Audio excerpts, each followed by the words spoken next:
Nga 11 janarit deri më 31 janar, qyteti i Gjilani zhvillon festivalin kulturor të njohur si Flaka e Janarit, festivalet të cilat mbahen në kujtim të heronjve të Kosovës. E këtë të shtune u zhvillua Akademia e Flakës, kushtuar masakrës së Rëçakut, në të cilën kryeministri në të tyre, Albin Kurti, kujtoi fillimin e këtij festivali.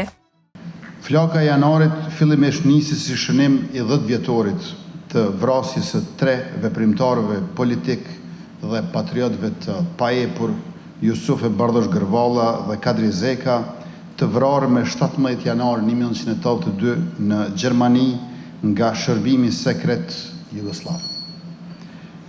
Rreth këtij festivali u përbashkua kujtimi dhe përrënjen e Recep Malaj dhe Nuj Berishës, të vrarë nga policia jugoslave me 11 janar 1984 në Prishtinë.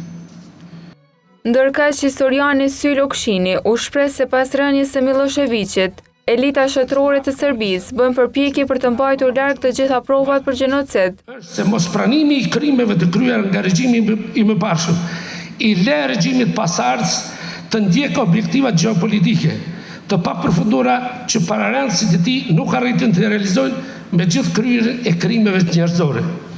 Në këtë kodër, Kosova si shtet i vogël, i ri, duhet të tregohet më i përgatitur për të treguar botës se kush ishte agresori, kush viktima, dhe duhet të përsërisë vazhdimisht.